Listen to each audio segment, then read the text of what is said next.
SLBC ప్రమాద స్థలం నుంచి మంత్రి ఉత్తమ్ కుమార్ రెడ్డి మాట్లాడుతున్నారు. లైవ్ లో చూద్దాం. ఆ తర్వాత అది క్రమక్రమంగా పెద్దగా అయిపోయి పెద్ద ఎత్తున ఒక సైడ్ నుంచి నీళ్లు మట్టి లోపల రావడం మొదలుపెట్టినాయి.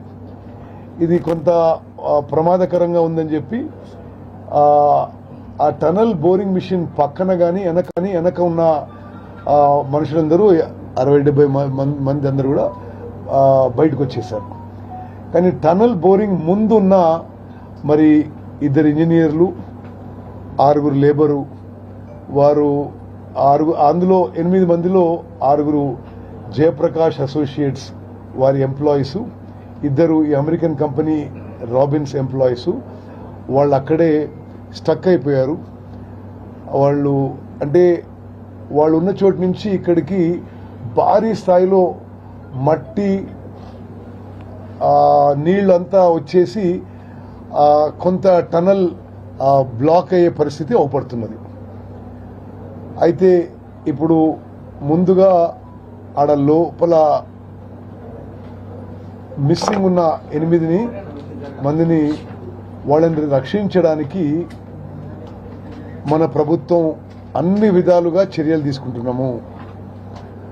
మరి ఈ సంఘటన గురించి తెలవగానే ఇమీడియట్గా మేము ఇక్కడ రావడం జరిగింది. ముఖ్యమంత్రి గారితో కూడా మాట్లాడి మేము ఇక్కడికి వచ్చి ఈ రెస్క్యూ ఎఫర్ట్స్, ఈ మొత్తం ఇక్కడ జరుగుతున్న రిపేర్ రెస్క్యూ ఎఫర్ట్స్ని సూపర్వైజ్ చేయడానికి నేను జూపల్లి కృష్ణారావు గారు ఇక్కడికి రావడం జరిగింది. ఇప్పుడు మేము ఎందుకంటే ఇది భారతదేశంలోనే ఇటువంటి యాక్సిడెంట్స్ చాలా అరుదిది.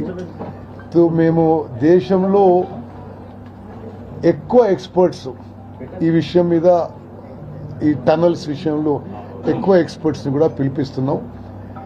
National disaster response force NDRF దేశంలో ఈ టనల్ ఎక్స్పర్ట్స్ గురించి వారితో మాట్లాడడం జరిగింది. అదేవిధంగా చీఫ్ సెక్రటరీ గారు కూడా మరి NDRF NDMA వాళ్ళతో మాట్లాడుతున్నారు. మేము ఇక్కడ ఈ రెస్క్యూ ఎఫర్ట్స్లో భారత సైన్యాన్ని కూడా రిక్వెస్ట్ చేయడం జరిగింది. We have requisitioned for support and cooperation of Indian army for rescue efforts. వాళ్ళు కూడా ఇలా రాత్రి వరకు భారత సైన్యం నుంచి కూడా ఈ విషయంలో ఈ టనల్స్ ఇంజనీరింగ్ ఎక్స్పర్ట్స్ అందరూ కూడా వచ్చి ఈ యొక్క విషయంలో మరి మాకు మద్దతుగా ఉంటారని చెప్పి మీకు మనవి చేస్తూ, ఇప్పుడు గ్లెన్ గారు ఇంగ్లీష్లో అసలు పొద్దున ఏం జరిగిందనే సంఘటన వారు తెలియజేస్తారు. Glenn, you can tell exactly what happened in the morning. We went to the TBM at 8 o'clock with the crew. We were resuming normal activities. There was some water inflow, some dirty water. We knew that meant there was some disturbance, which was nothing unusual. And then there was I'll just translate. Okay. వారు ఉదయం 8 గంటలకు లోపల పోయినప్పుడు యథావిధిగా ప్రతిరోజు చేసినట్టుగా ఆ machine పేరు TBM, టనల్ బోరింగ్ మిషన్. అదంతా కూడా చూసుకొని 8:30కి పని మొదలు పెట్టారు. పెద్దగా వాళ్ళు పని మొదలు పెట్టినప్పుడు వాళ్ళకి ఏమీ అక్కడ డిస్టర్బెన్స్ అవపడలేదు. పని మొదలు పెట్టినాక కొద్దిసేపటికి ఒక సైడ్ నుంచి కొద్దిగా నీళ్లు మట్టి రావడం మొదలుపెట్టినాయి. Yeah, and then a very major geological event happened, and we had a loud sound. Everybody was told to leave. As many people as possible left as quickly as they could. There was a huge inrush of water and materials that inundated the machine to a depth of about 8 metres deep, tapering 200 metres to the back.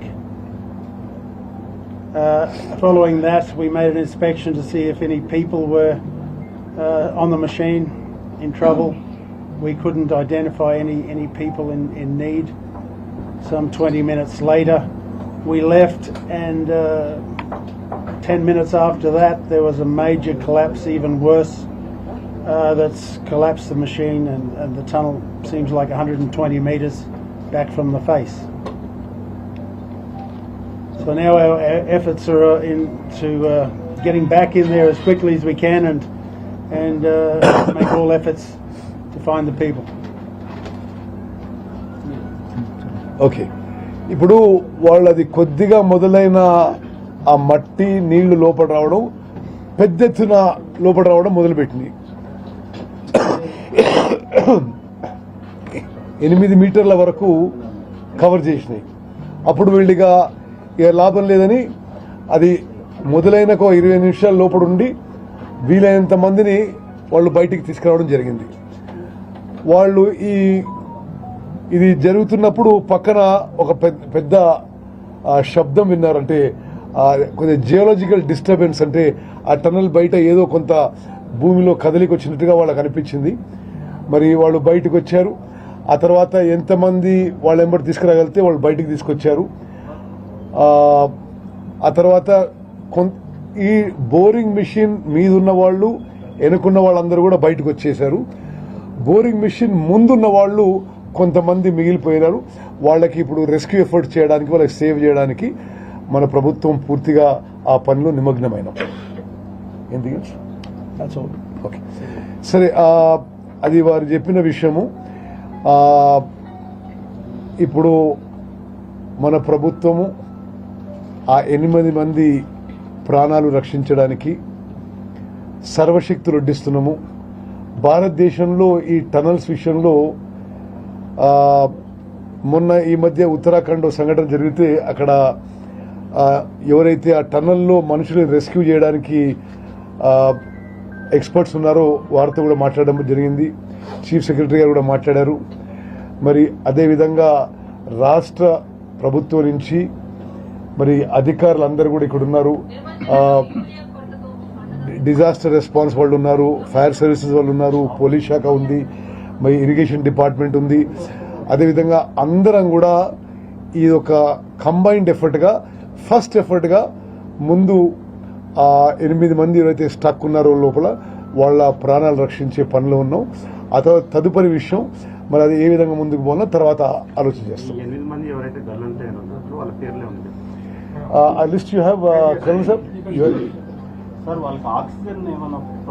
అంటే వీరేమంటారంటే ventilation కి problem ఉండదు. Okay, but వీళ్ళందరూ కూడా ఉత్తరప్రదేశ్, జార్ఖండ్ వాస్తవ్యులు.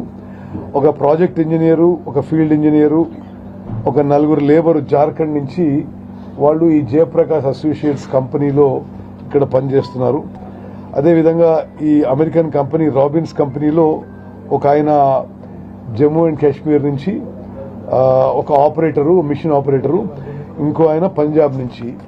వీళ్ళు ఇక్కడ పనిచేస్తూ ఇప్పుడు లోపల కొంత వాళ్ళని రెస్క్యూ చేయడానికి మేము అన్ని సంపూర్ణ ఎఫర్ట్స్ పెట్టినాం.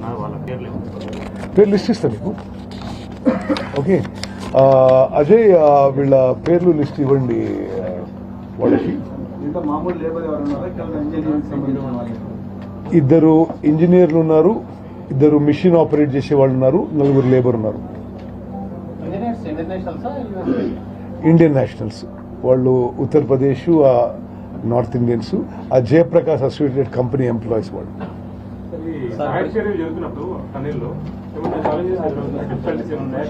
అంటే ఇప్పుడు ఉన్నాయి, ఎందుకంటే వాళ్ళు ఇప్పుడు అది పూర్తిగా ఏదైతే అక్కడ జియోలజికల్ గా డిస్టర్బెన్స్ వాళ్ళకి పక్కన వినపడదు టనల్ కి, అది పూర్తిగా స్టెబిలైజ్ అయిన తర్వాత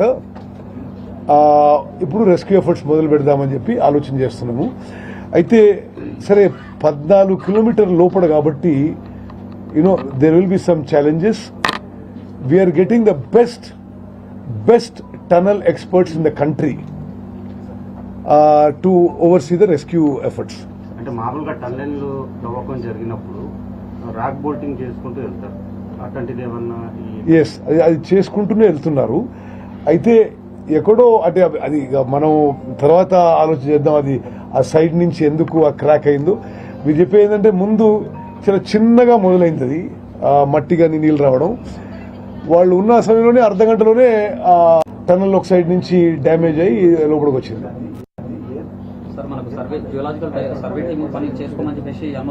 అవును, జియోలాజికల్ సర్వే వాళ్ళు పూర్తిగా చెక్ చేశారు. చెక్ చేసి వాళ్ళు సర్టిఫై చేసిన తర్వాత ఈ పని మొదలుపెట్టింది. When did the geological survey come recently? 3-4 రోజుల క్రితం కూడా వాళ్ళు వచ్చారు, జియోలజికల్ సర్వే వాళ్ళు వచ్చారంటే మీరు అందరూ తెలుసు కదా. వాళ్ళు చెక్ చేసి పోయారు. మరి సరే ఇది మరి ఏం జరిగిందో అది తర్వాత మనం ఆలోచన చేద్దాం. ఇప్పుడు ముందైతే ఆ ప్రాణాలు రక్షించుకోవడానికి మా సంపూర్ణ ఎఫర్ట్. ఇలా నైట్ వరకు చేరుకుంటాయి. ఓకే, అంటే ఇప్పుడు సరే వీళ్ళకి మద్దతుగా ఏది ఇక్కడ పనిచేసే జేపీ కంపెనీ కానీ రాబిన్స్ కంపెనీ కానీ రాష్ట్ర ప్రభుత్వం ముఖ్యమంత్రి గారితో సహా మేమందరం కూడా సంపూర్ణంగా వారి వెంబడి నిలబడ్డాము. అదేవిధంగా రాష్ట్ర ప్రభుత్వం నుంచి భారత సైన్యాన్ని నేషనల్ డిజాస్టర్ రెస్పాన్స్ ఫోర్స్ కూడా మేము వారిని విజ్ఞప్తి చేశాం. రాత్రి వరకు కూడా అందరూ వస్తారని చెప్పి మా నమ్మకం. ఎవరు లైవ్ లో ఉన్నారు? అది ఇప్పటి వరకు మాకు సమాచారం లేదు, బట్ ఉండుంటారనే హోప్ తోని ముందుకు పోతున్నాం. అంటే ఆఫ్ ద రికార్డ్ మాట్లాడుకుంటే 14 కిలోమీటర్స్ డీప్ లో ఉంది కాబట్టి అలాంటి బతుకులే ఛాన్సెస్ ఆఫ్ ద రికార్డ్. దాని గురించి నేనేం మాట్లాడడం కరెక్ట్ కాదు, మీరు అడగడం కరెక్ట్ కాదు. ఇప్పుడు వాళ్ళ ప్రాణాలు రక్షించడానికి మా సంపూర్ణ ఎఫర్ట్స్ మేము పెడుతున్నాం.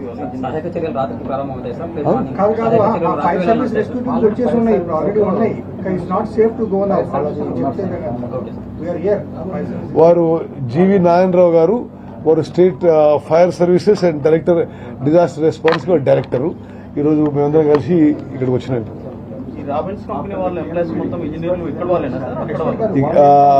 Glenn, other than you, all the other people are locals, no?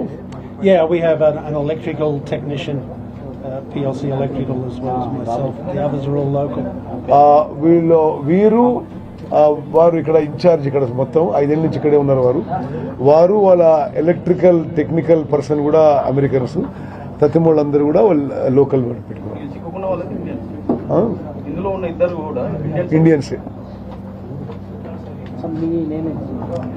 Your full name is asking. Glenn Maynard. Glenn Maynard. MYNARD. చెప్పండి మరి గట్టిగా చెప్పండి. Glenn MYNARD. Glenn Maynard. Robbins US. ప్రపంచంలోనే టనళ్లు తవ్వడంలో మంచి రికార్డు ఉన్న కంపెనీ రాబిన్స్ కంపెనీ. ప్రపంచంలోనే 3000 kilometers tunnel చేశారు boring machine తో.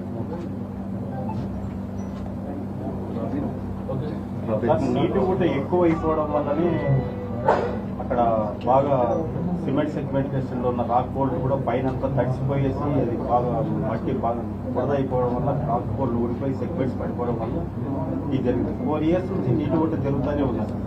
మరి డీవాటరింగ్ కూడా కరెక్ట్ గా డీవాటరింగ్ వాళ్ళకి కొన్ని కోట్ల రూపాయలతో డీవాటరింగ్ చేసుకుంటున్నారు ఎవ్రీడే. ఈ రోజు కూడా డీవాటరింగ్ చేస్తూనే ఉన్నారు వాళ్ళు. ఓకే, సరే ఆ వివరాలు మనం తర్వాత మాట్లాడితే బెటర్ అని అనుకుంటున్నారు. డీవాటరింగ్ కంటిన్యూస్ చేస్తూనే ఉన్నారు, ఈ రోజు కూడా చేస్తూనే ఉన్నారు వాళ్ళు. Okay, thank you.